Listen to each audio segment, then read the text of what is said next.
example of holy people of God and His creation. Pastor. And apocalypse, of course, means In the name of Jesus Christ. You are, brother. Jesus Christ. Is your mic on? In the history of His creation, in the example of the holy people of God. Now, I'm sitting here, a couple of things. One is we had a video planned for tonight, and we're having some technical difficulties. Also, I could go on to what I want to cover. We're not on, are we? Yeah. We could go on. We can fix that. Yeah, well, we're having some technical issues tonight with our video, and I couldn't go on to next week to cover much of next week's lesson. However, I left my notes at home for next week's lesson.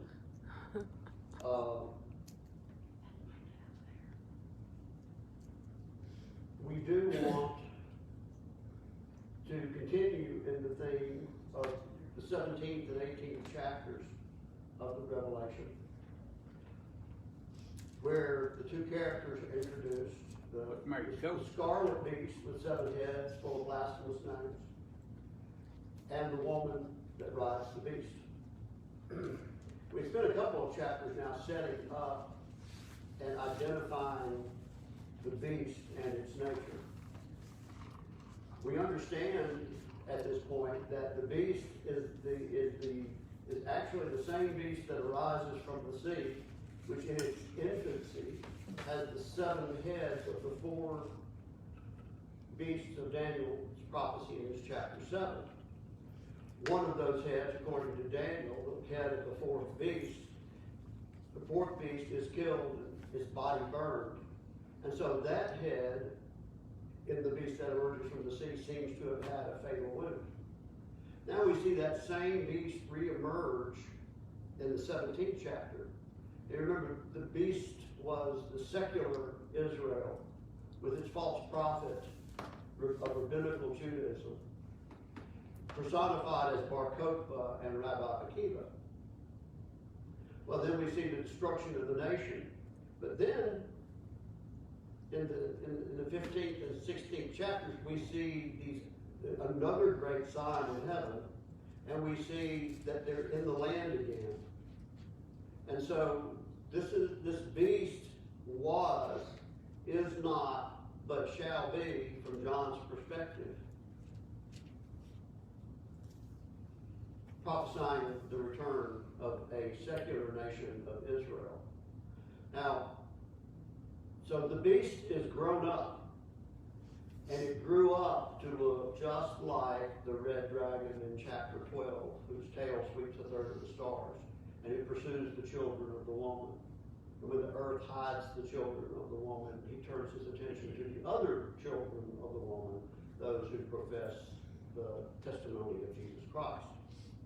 So, that dragon that at its birth emerged from the sea as this hideous chimera with these 7 heads that are the 7 heads between the 4 beasts in Daniel chapter 7, the nations that had held Israel captive, morphed into some chimera, some multi-faceted creature with the features of all 4, some of the features of all 4 of the beasts in Daniel chapter 7. Remember, Babylon, Media, Persia, Greece, and Rome. And so, in that image, the Bar Kokhba is a very irreverent military type of would-be Messiah that disregards anything holy or God. You know, his prayer before battle was, God, we're not asking that you help us, but just don't help our enemies. You know, we can do it without you. Just don't help them. But, yeah, that's the type of prayer they prayed before battle under Bar Kokhba. And he was a very creative and sadistic persecutor of Christians. I mean, he tortured and killed Christians in ways that Nero never dreamed about. And remember, his emblem, Bar Kokhba, means son of the star. Correct? Talking about Balaam's messianic prophecy when he was sent to curse Israel in the wilderness, where he says, I see him, but not now. A star shall arise out of Jacob. And so Bar Kokhba, son, I can't remember what Kokhba stands for, but became Bar Kokhba and was anointed Messiah by Rabbi Akiva, who, with the destruction of Jerusalem, had become the primary voice for Talmudic rabbinical Judaism, and he still is the most frequently mentioned Talmudic rabbi in the Babylonian and Jerusalem Talmuds still today. He's considered the greatest of all rabbis, mainly because that tradition was so stunted at the destruction of the temple in 70 AD that he emerges as a unifying force. You remember that, but he's not really a Jew. He's a Gentile convert to Judaism, but he becomes Israel's greatest rabbi. Remember, he horns like a lamb, but he speaks like the dragon. And he causes the whole nation to worship the image of Bar Kokhba. It stands him in the place where the Holy of Holies once was in Jerusalem and anoints him Messiah, Nazi of Judah, Nazi of Israel. And so we see that, though, however, over the years, under the supervision of the false prophet, that beast, that is secular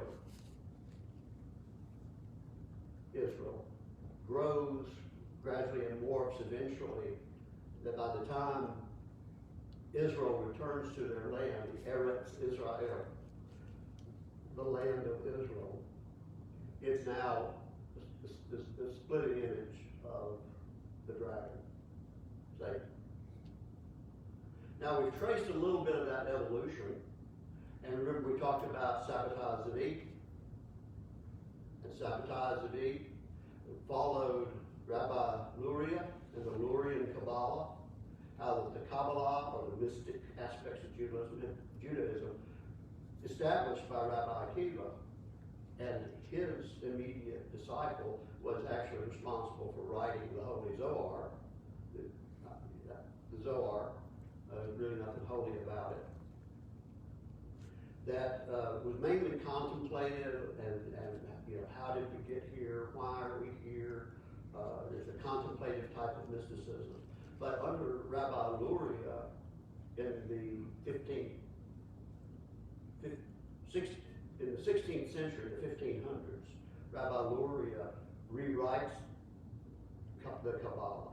In his very short rabbinical career, you remember, he rewrites Kabbalah, reforms Kabbalah into something that they call practical.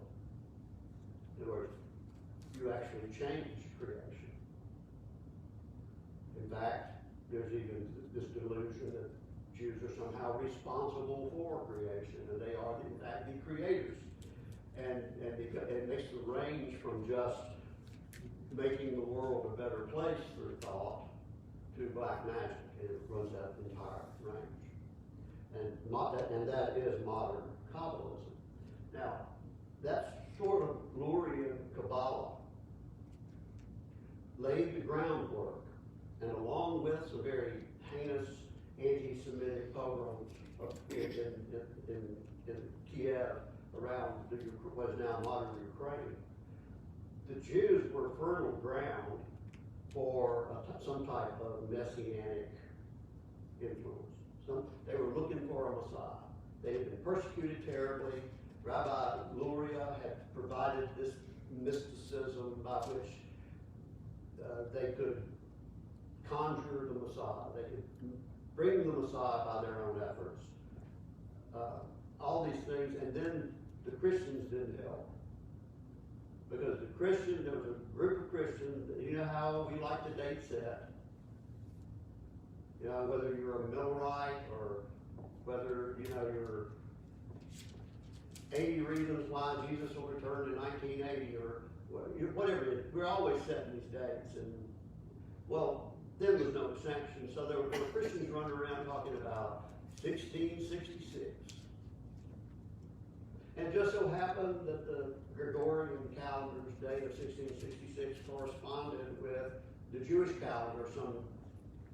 When you examined it in a Kabbalistic way, it might imply the Messiah or something of significance. And so the Christians got on the Messiah bandwagon.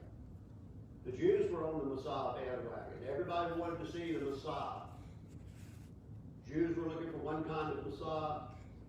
Christians were looking for the return of Christ, and there was a big date setting. And who appears on that date, claiming to be the Messiah?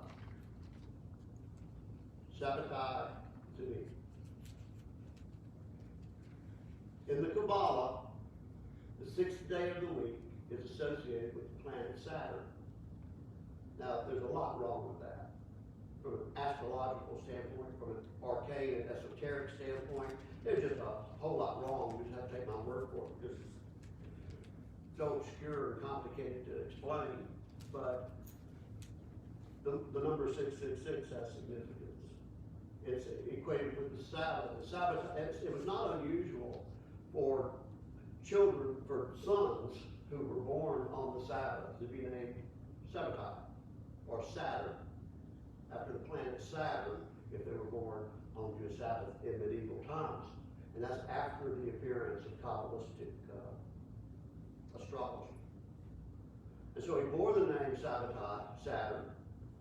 He claims to have been born on a certain date, on the day of Tisha B'Av. We know that's the day that bad stuff always happens to Jews. It doesn't happen every Tisha B'Av, but say the first temple was destroyed, the second temple was destroyed, the defeat at Betar, where blood flowed to the horses' bridles, the expulsion of the Jews from Spain, and there's just a whole list of bad things that have happened on the 9th day of the Hebrew month of Av, which, by the way, was last Sunday for this year. Now, I didn't hear about anything bad happening, but it's always a day of mourning. And so Shabbatai Zedek comes along and he says, I am the Messiah. It's 1666, and I am the Messiah. And over half of the Jews in the world bought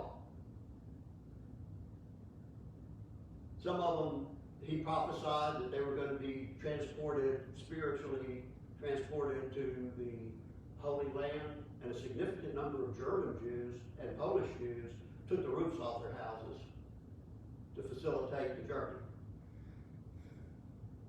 He also taught them that in order to bring the Messiah, there are one or two paths. Now, of course, this is even in Talmud, but it's a Kabbalistic principle that if everybody can be righteous at one time, the Messiah is obligated to come. And if everyone is evil at the same time, it'll suck up all the evil energy in the world and the universe, and that will force the Messiah's hand, and he'll have to come.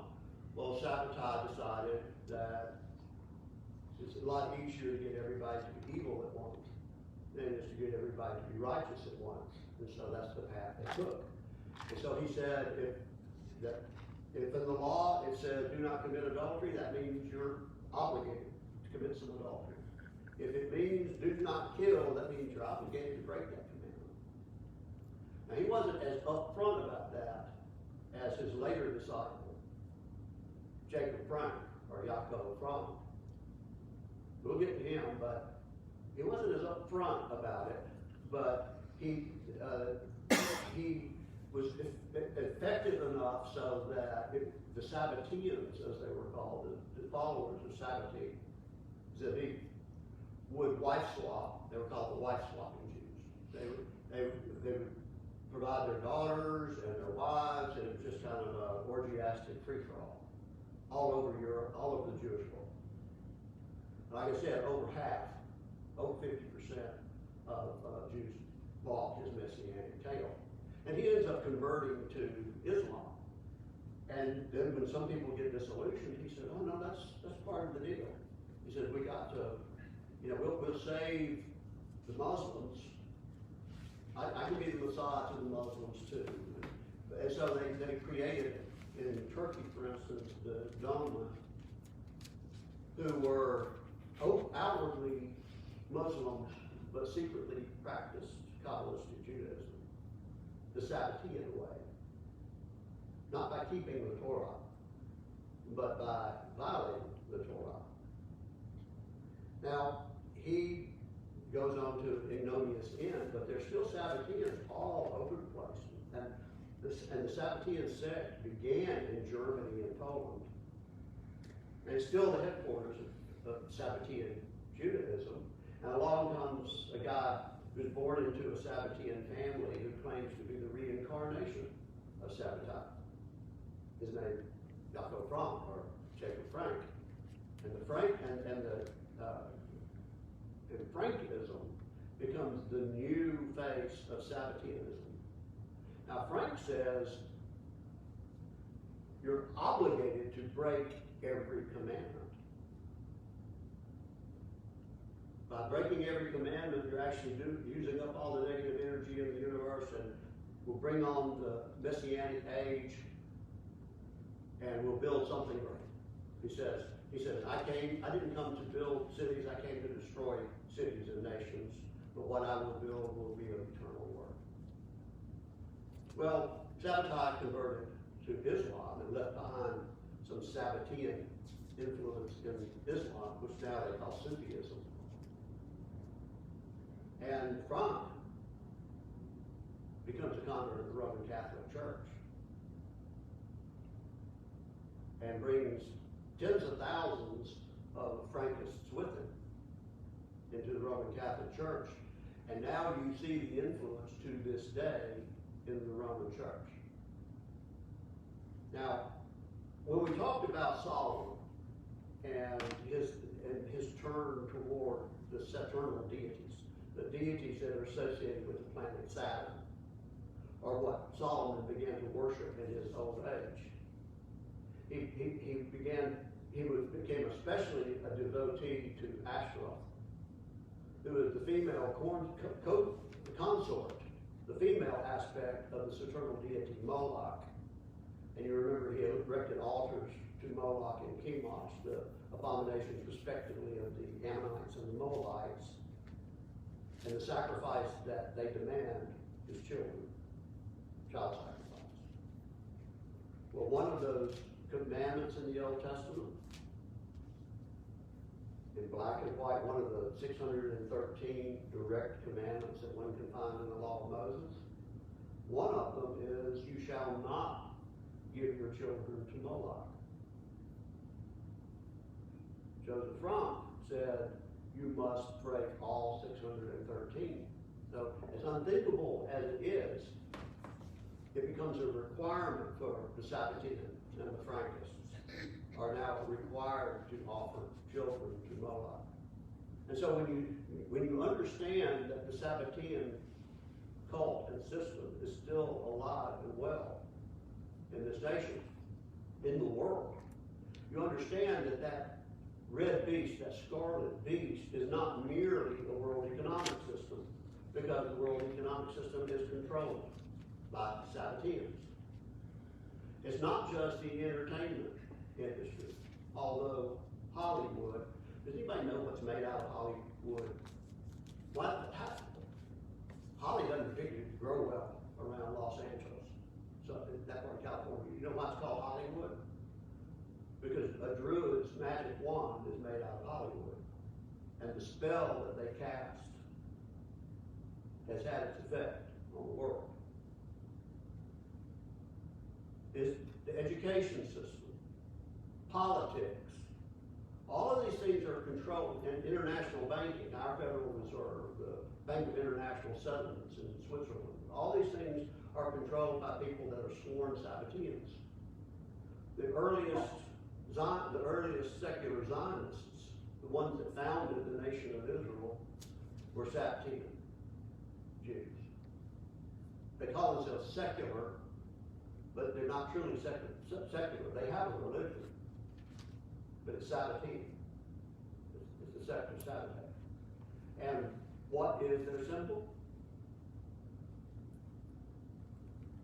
What is it called now? It's called the Magen David, or the Shield of David. Why is it called the Shield of David?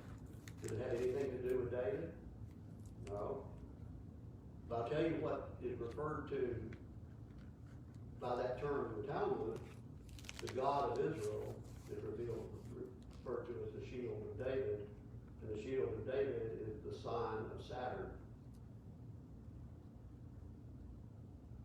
They say that it's related to an engineering breakthrough in military arms devised by, at the time of the Bar Kokhba rebellion, where they used a hexagonal shield with pointed struts around it, essentially the Star of David, to reinforce their shields. Understand that the sign of Bar Kokhba is what? The star.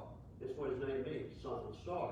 His symbol was the star. You see him scratched off a lot of the coins that he reminted during that time. And remember what the Christians called him? Bar Kokhba. And that's what the rabbis call him now, many of them, the son of the lie. You remember the gematria number of Bar Kokhba, Shema Bar Kokhba, is 666. But we see 616 in some of the Greek texts of Revelations, because that says, that's the gematria for son of the lie. And Christians actually, or who first started calling him that, instead of Bar Kokhba, they call him Bar Kozba. Instead of son of the star, they call him the son of the lie. And it's reflected even in some of the manuscripts in Greek of the book of Revelation. And so now we see this influence, the Sabbatean influence, arise in Jacob Frank. And Jacob Frank happened to live at the same time in the same city as Meyer Rothschild. The Meyer family head, who changes his name to Rothschild, red sign or red shield, and uses as his symbol the Sabbatean star, the star of Saturn. It's becoming, and it's now, it comes from the Kabbalah, from the sphere or the Sephiroth. The Sephiroth in the Kabbalah's tree of life, it has these balls that are interconnected with each other, and they call it the tree of life. And in the one that represents the Binah, or the female attributes of God, the enlightenment or understanding, so to speak, is associated with the planet Saturn and that star. There's no doubt that it is a sign of Saturn. It is a sign of Shabbatai and Sabbateanism. And it is the emblem of what's called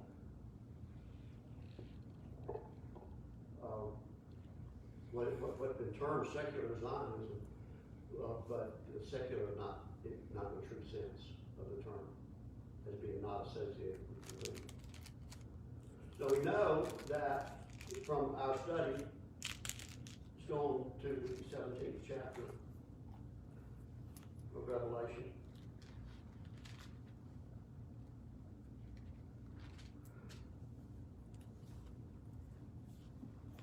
We understand that in the 4th verse it says, "And the angel carried me away in spirit into a wilderness, and there I saw a woman sitting on a scarlet beast that was covered with blasphemous names and had 7 heads and 10 horns.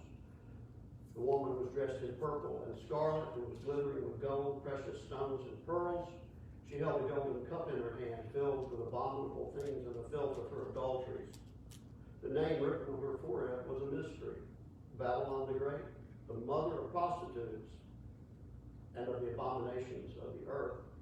And so I saw that the woman was drunk with the blood of God's holy people, the blood of those who bore testimony to Jesus.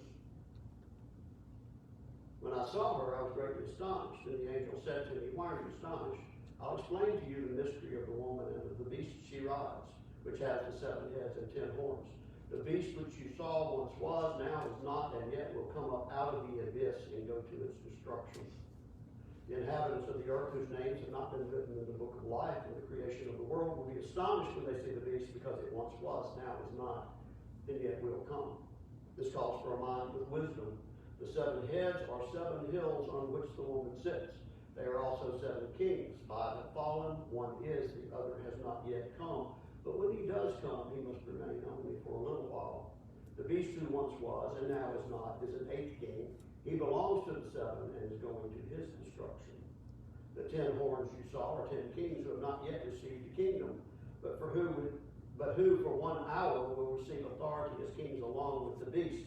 They have one purpose, and will give their power and authority to the beast. They will wage war against the Lamb, but the Lamb will triumph over them, because he is Lord of lords and King of kings, and with him will be his called, chosen, and faithful followers. Then the angel said to me, the waters you saw where the prostitute sits are peoples, multitudes, nations, and languages. The beast and the 10 horns you saw will hate the prostitute. The beast and the 10 horns and the 10 kings will hate the prostitute. They will bring her to ruin and leave her naked. They will eat her flesh and burn her with fire, for God has put it into their hearts to accomplish his purpose by agreeing to hand over to the beast their royal authority until God's words are fulfilled. The woman you saw is the great city that rules over the kings of the earth. Now, next week I had planned to discuss the identity of the woman in detail, because the first 5 or 6 times that I talked about it, and you already know where I'm going with it, because I've already told you what my bias is, but we'll go back to the Old Testament and in detail look for all these words, these terms, these words in the Old Testament who will tell us exactly who the woman is. There will be no doubt who the woman is. Some people say it's Rome, because it says the 7 heads are also 7 hills on which the city is built, right? People say, well, that has to be Rome, that's the city of 7 hills. You know how many major cities in the world are set on 7 hills? Has anybody got a smartphone or something they can look it up real quick? Just look at Wikipedia. Just Google cities on 7 hills. Somebody, while I'm talking about this, when you get it, let me know. And tell me how many you find on Wikipedia. And then let me tell you who's going to be among them. Among the some 100 or so cities that are set on 7 hills: Rome, Baghdad, a couple of cities in Texas, and Jerusalem sits on 7 hills. So when we get through identifying the woman, there'll be no doubt in your mind that it's Jerusalem, but we're going to go through that exercise next week. But just for purposes of tonight, I want you to understand that, because the beast that she rides is Kabbalistic, secular Zionism.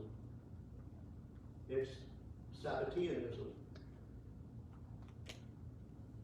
And they hate the woman. They use the woman. They use all those temple pretensions. You remember the woman's dressed like who? The high priest. In the colors of the garments of the high priest, and in the colors of the covering of the tabernacle in the wilderness. And every time the Zionistic fervor in the world would erupt, it was always about, oh, we want to go there because we want to build the 3rd temple. Now, we as Christians understand that we are the 3rd temple, that we ourselves are the temple of God, and that Christ is the cornerstone. We understand that. We're not looking for the fulfillment of a 3rd temple, because we know already what that is. Now, we may or may not be looking for a 4th temple in the millennium.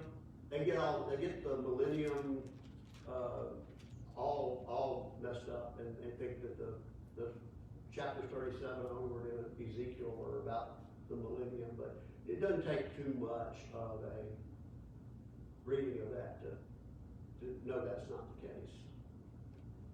But, and then we know that there is a temple in the New Jerusalem, right? Oh, there is no need for a temple because God dwells there with us.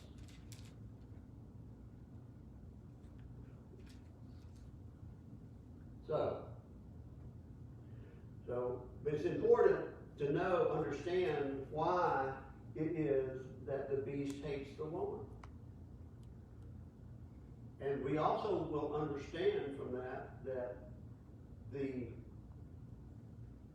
image here of eating her flesh, then burning her, leaving her naked and burning her with fire is not just figurative. It is not merely figurative.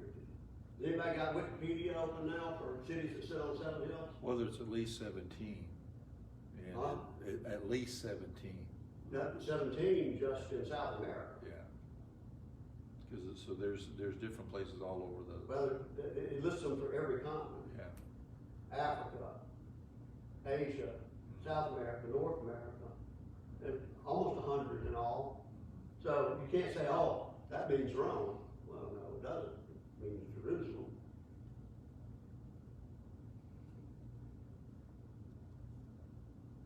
And we'll understand, we'll go through the exercise next week, if I can get to all I want to on this tonight. Now what I want to do is play for you, and it's been amazing to me. I connected those dots from a whole different direction.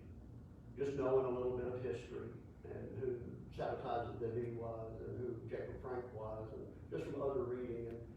And I put together looking at the Old Testament and knowing just a little bit of history and in my study of Revelations. It's interesting that that other people, that now I have found at least 2 other directions where people get to this point, the same point I'm at, by a different route. One of them is a Jewish guy who's a journalist, investigative journalist, and he pieces it together. Not from the book of Revelation, but he pieces it together, what that star on Israel's flag means, and where it came from, and why it's dangerous, and why it's no friend of Jews. It's Jews that should be very afraid of that. Not so much Gentiles. We're just kind of secondary targets. Their real targets are religious Jews. So they ought to be very afraid. Now I want to play that, but we're not, it's the video that we're going to show, but it's really the narrative that is important here, and I can play it on my tablet.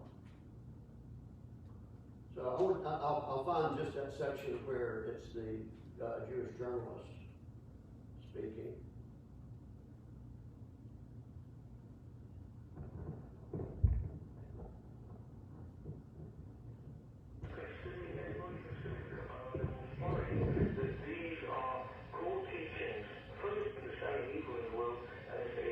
I'll let you hear the tail end before.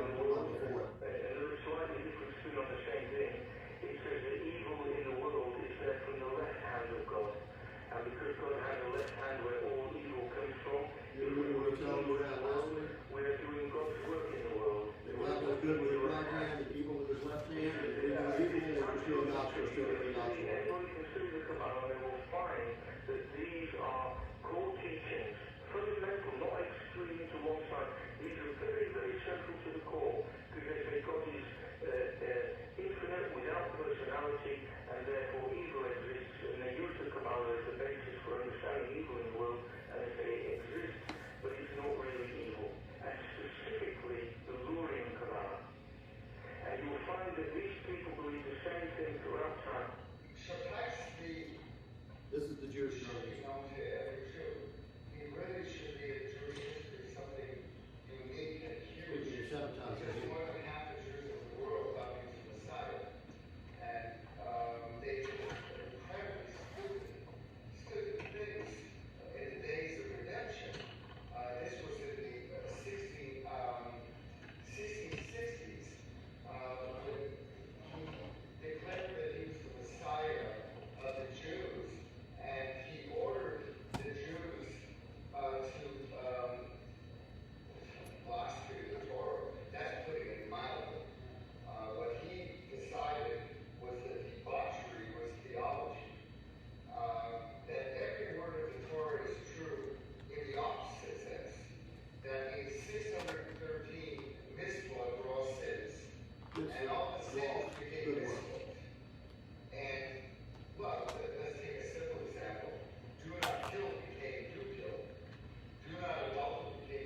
it's hard to keep up with it. Okay. Well, what he's saying, and he's gonna get some pushback from his audience, is a Jewish man speaking to a Jewish audience. And they are practicing observant Jews. And he's talking about what he uncovered in his own research. And that the cult of Sabbatean, the Sabbatean cult, is alive and well. And he'll go on to make a case that they were even responsible for the Holocaust in Germany during World War II. That it was planned, beginning with Weitzel. Not Weitzel. He was a little later. Herzl in the 1800s, late 1800s, who is a secular Zionist. Probably truly secular in his case. I don't think he was Sabbatean. But he is, let me find a quote from him. And this quote, I understand, is truncated. It's not,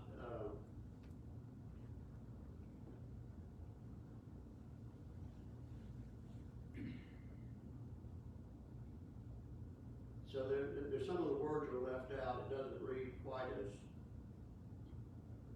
well.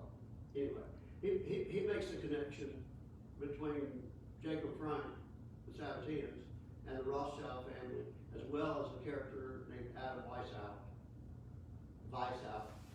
who was the father of the Illuminati, and is the one that, when the Illuminati was banned in Germany, in the area of Czechoslovakia, Germany, Austria, he went underground and became a major influence in Freemasonry.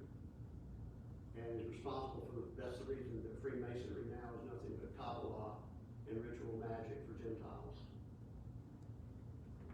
He infiltrated Freemasonry with the Sabbatean principles of Kabbalah, practical Kabbalah or witchcraft, and sexual immorality, etc. So, he goes on to equate the Sabbateans with what we're calling the labor Zionists, the very earliest Zionists, and he speaks about David Ben-Gurion and Golda Meir, all of those very early Zionists in the early history of the nation, modern nation of Israel, and he says they were Sabbatean. And he said that every Jew should be very afraid. And he comes through pure history and an investigative journalist to the point I've gone. I came initially through studying scripture in the book of Revelation and just a cursory knowledge of history.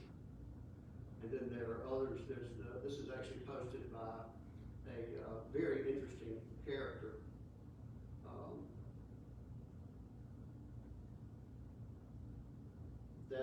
That published a book called, his name is Robert Sepper, and he's an independent anthropologist. But he has a lot of strange stuff they post, but he posted this, kind of anonymously almost. It's been banned off YouTube a number of times, and it's now can be found on Righteous One, WRITEOUS 1 dash backup channel 2 instead of his original. So if you want to see me, if you want this link, if you want to listen to this and see the pictures at home, I'll give you the link here. I don't know how to, I'll see what we can do to get everybody at home the link as well. We can do that. So, and you'll see some things on this video, some quotes and things. Herzl says, he says, I think we ought to get anti-Semites to make economic times hard for the Jews, so they'll want to go to Palestine. He said, this guy says, he said, no Jews wanted to go to Palestine in the early days of Zionism. He said, it was a terrible place, malaria-ridden, just middle, no culture, no utilities, no, it's just they were comfortable in Germany. They didn't want to leave. He said, so they had to do something to make them want to leave. And he's got a quote of Weitzel, who was the chairman of the World Zionist Conference. And this is a quote, at the 1936 World Zionist Conference, This is Chaim Weizmann, who's the chairman of the Zionist Conference, said, perhaps only 2 million will survive the upcoming Holocaust. Let me say this again, I don't know if people at home heard me. This is at the 1936 World Zionist Conference. This is 1936. Remember that date.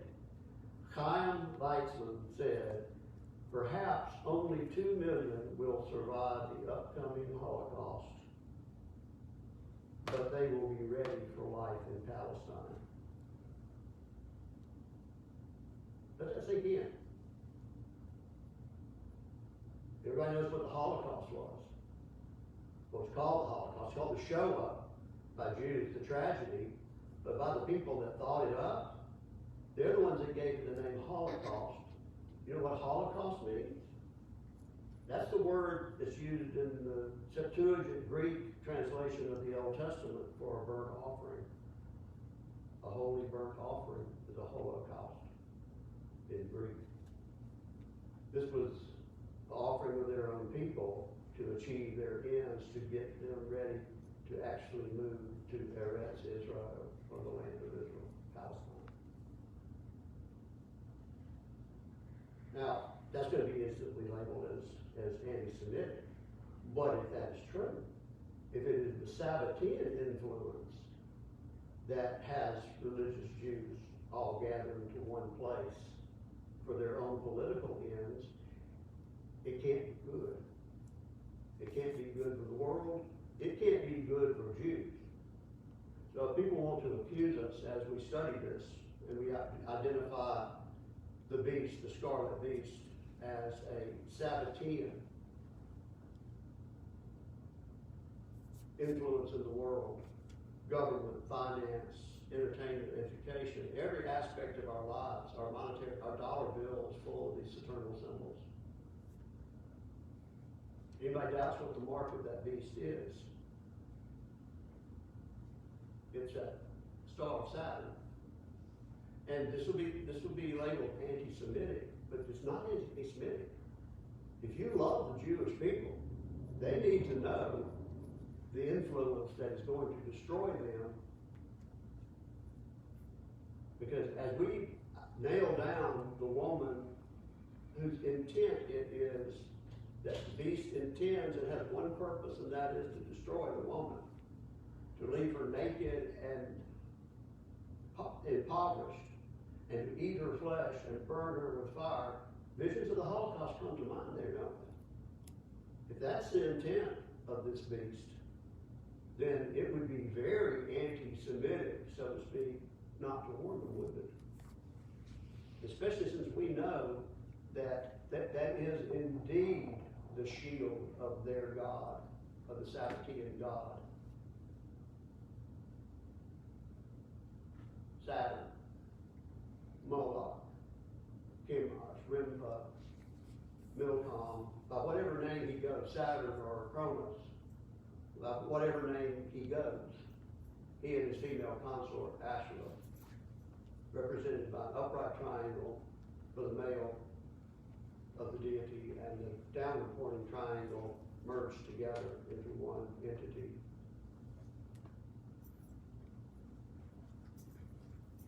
Because we know that Jesus Christ is the God that led them out of Israel. Doesn't Jude say so? Doesn't the book of Jude say so? Now some translations are too chicken to translate it. It says, the Lord that brought them out of Israel in the book of Jude, when the Greek clearly says Jesus who brought them out of Israel. So, and then I told you how the Song of Moses and the writer of Hebrews, in his quote from the Song of Moses, nails down that Jesus is the God of Israel. And so, it's not anti-Semitic. Pastor, real quick, was I overstating things in my criticisms of John Hagee last week? I went and bought his book last week after you made the statements you made, and I spent some time in it reading it. And it's very clear that John Hagee feels like Jesus was never offered as the Messiah to the Jews, and that it was pretty amazing that he was obviously leaning toward the idea that God had a different plan for the Jews other than Jesus Christ. I was a little shocked, in honesty. It's shocking. The book that I was talking about is In Defense of the Jews by John Hagee. And if you read it, if you have it, if you have access to it, you might be surprised. Of course, it's been changed from its original form. The one that you can buy from John Hagee now has been updated. And I imagine some of his more radical speech has been toned down, but I doubt it's been fully disguised. But the church needs to be warned. The Jewish people need to be warned. You know, I've heard people say, and at this point, I believe it's true, that they just want all the Jews to come to Israel so they're easier to kill. They're all in one place. Jewish people need to know about the influence that runs their nation, that is responsible for the birth of their nation. You know, not all Jews support Israel, right? There's a huge number of what they call ultra-Orthodox Jews that have always been against the nation of Israel. They said, when the Messiah comes, he'll bring us back to the land. You know, we shouldn't be trying to do it ourselves. Quite a bit of Muslims, the old religion, part-time. Well, and we know that they are largely influenced by Sabbatean influence. So is the Catholic Church. In fact, if you ever get a chance, look up, just Google the Pope's hat, the Pope's mitre, the mitre of the Bishop of Rome. It's got that star on it.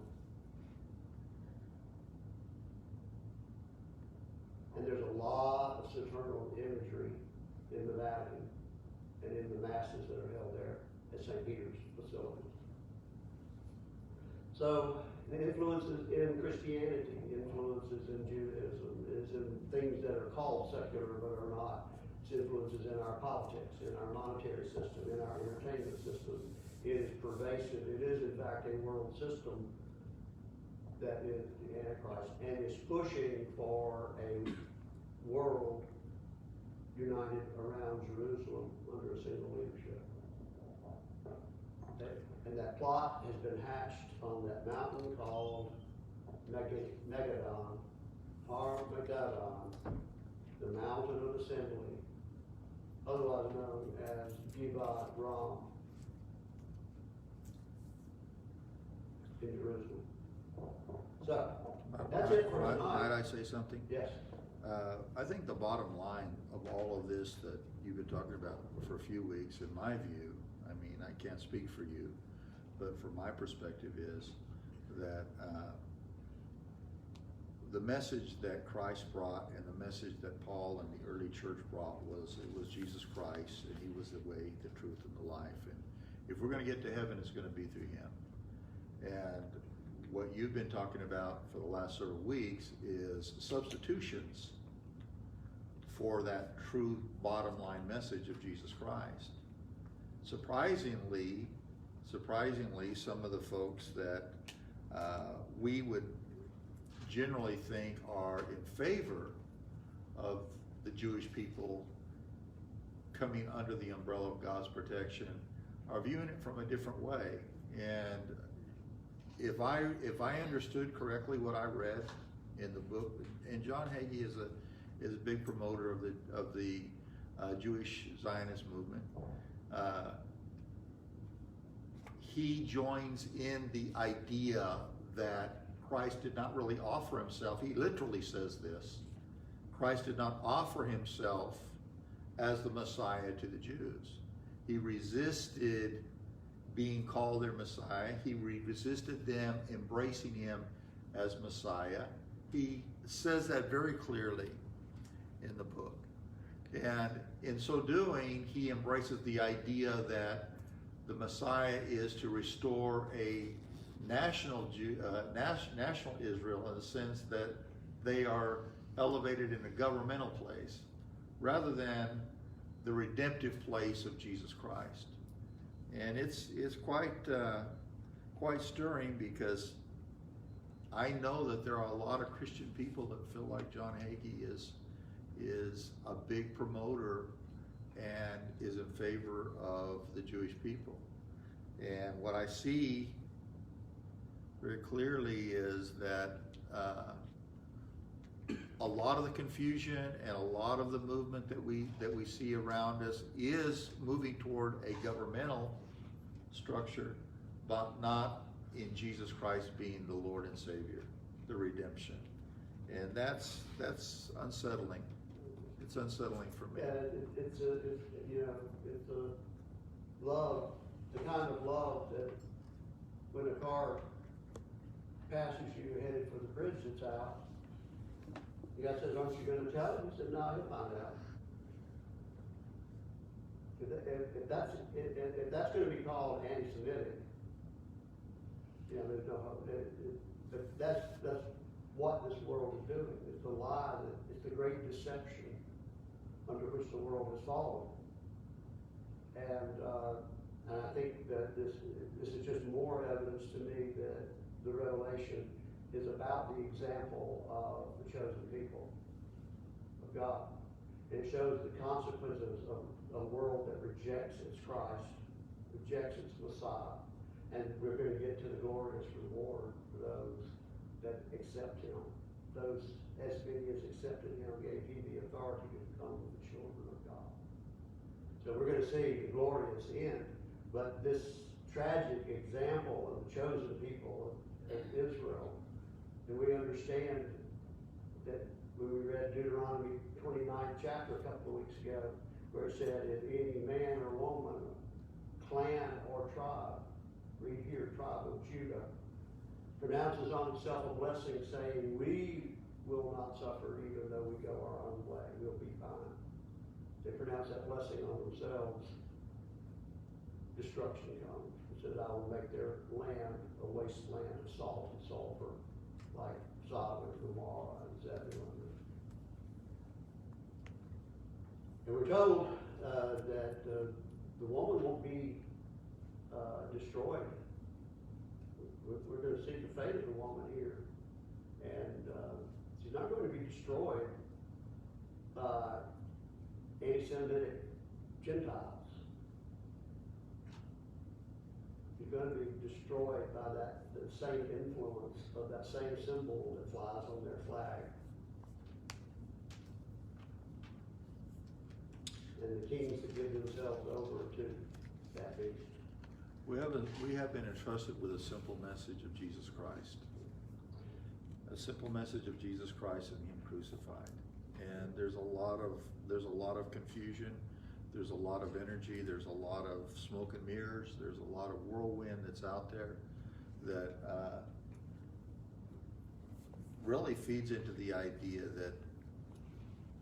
that the plan for the children of Israel is far different than Jesus Christ. Our call and commission is to share the good news and share Christ with everyone that we come in contact with. And there's a lot of energy, there's a lot of focus on the Jewish nation because that's God's chosen people. And we talk about them and we use them as illustrations and as a mirror and a backdrop to reflect our own stubbornness and our own rebellion and our own failure to recognize God and recognize His grace and recognize His mercy. We use the Jews because they're a perfect example of backsliding and continuous backsliding and falling away from God's blessing and God's provision and God's truth. And certainly they are called by God. Certainly they are a special people before the Lord, and the Lord is going to redeem them. And He's going to keep that remnant for Himself. But what's going to happen to everybody else? What's going to happen to the multitudes and the mass numbers of those Jewish people that have not come to know Jesus Christ as their Lord and Savior? And I guess the bottom line message is, what is our role in that?